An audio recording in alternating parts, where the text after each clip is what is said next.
Hello and welcome to China Focus. I'm Shelley Zhang. We've talked on the show before about forced organ harvesting from prisoners of conscience in China, and that issue has gained more prominence lately.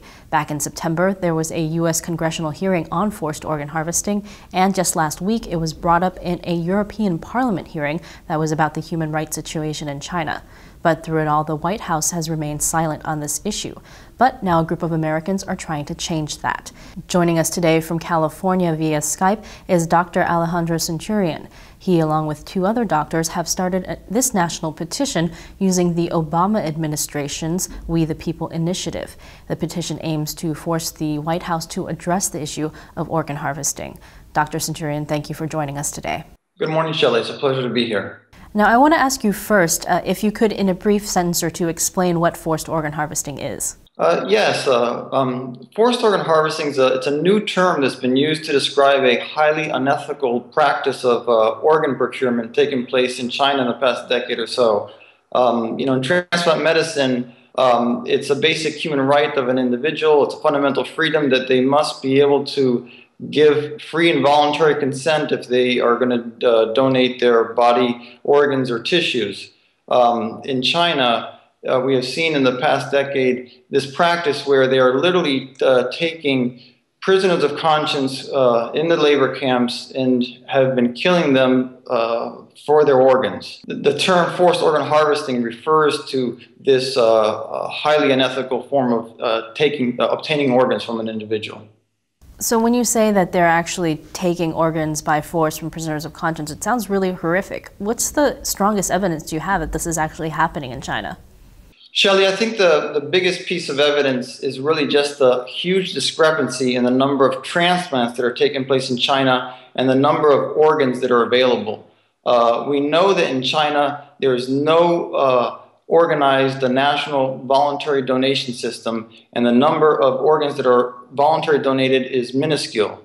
China has stated that they use executed prisoners, and they first admitted that in 2005. However, even if you take the highest number of prisoners that are estimated to be executed each year, it does not add up to the number of organs they're transplanting. So, Dr. Centurion, I mentioned at the start of the program that forced organ harvesting has been talked about in the European Parliament in US Congressional hearings, but the Obama administration hasn't said anything about it. Do you believe that President Obama knows about organ harvesting in China?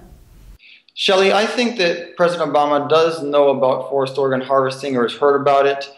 We know that the State Department's 2011 report on China mentions forced organ harvesting from prisoners of conscience, Falun Gong practitioners, and Uyghurs.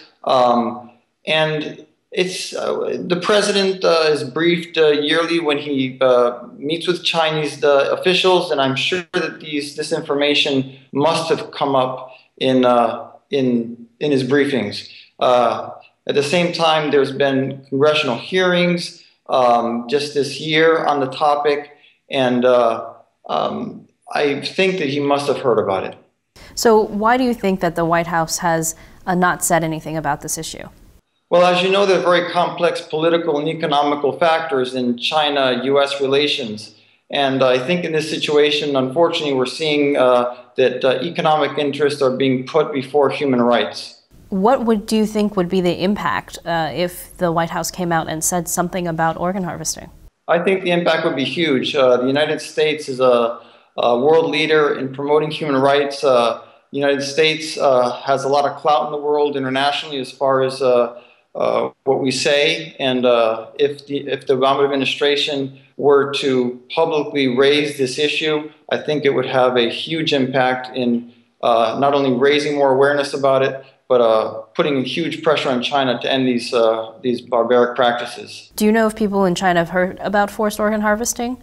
Shelley, I'm actually not sure how many people in China know about forced organ harvesting. Certainly the people that are involved in it, which includes many of the military officials, the labor camps, many of the military hospitals, doctors and nurses and staff who are involved in this must know. But at the same time, this is something that's highly sensitive, and in a government such as China, people are afraid to speak. because they fear for their life. So I'm not sure how much the word is spread around China about these practices. Now, we know that in China, among Chinese people, President Obama is very popular. Do you think it would have a direct impact there if he said something personally about forced organ harvesting? Oh, I think it would certainly have a big impact if President Obama were to publicly talk about forced organ harvesting. The Chinese people, many of them may have not heard about this, and here in the West we have the internet, and we have access to information, and we know that these things are taking place. But in China, many people may not know this, and if the truth were to come out in China, if they were to know that the government was killing their own citizens for profit and taking their organs, I think they would be outraged. Dr. Centurion, you, along with 2 other doctors, have initiated a petition against forced organ harvesting on the Obama administration's We the People website. Now, there have been a lot of petitions against this over the years. What makes this one different?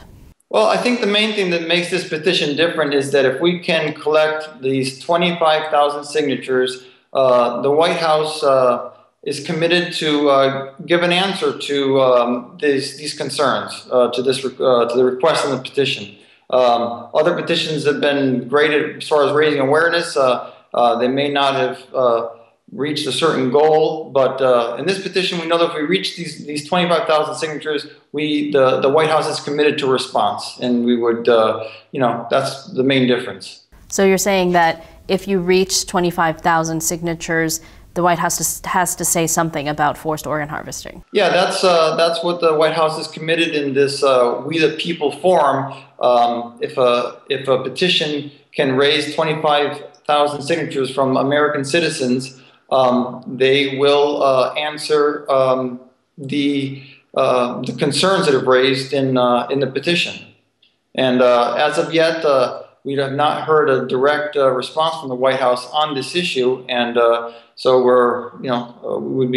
this is a great opportunity that the White House provides for the citizens to speak out and raise their concerns, and they've made promises that they will answer them if enough people sign the petition.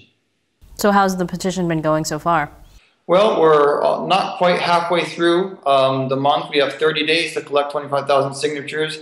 And last time I looked, it looks like we're getting close to 9,000. So we're kind of we're almost, we're on track. But we certainly would, need more signatures to be able to reach that goal. So besides kind of signing this petition, is there other things that people outside China in the U.S. can do about forced organ harvesting?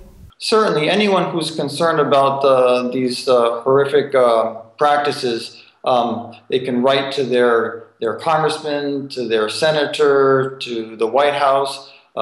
They can also, write to the United Nations or other organizations who are concerned about human rights and express their concerns. They can even speak to the local newspaper and just raise this concern that they have and let more people know about it, because as of now, I think many Americans still haven't heard about forced organ harvesting, although certainly it's something that has been coming out a lot more in the media recently. Well, Dr. Centurion, I just want to thank you for being on with us from California to talk about this issue today. Oh, it's my pleasure, Shelley. I hope that more Americans can hear about this and express their concerns. Thank you. For more on this issue and on other issues in China, join us at ntd.tv. Thanks for watching.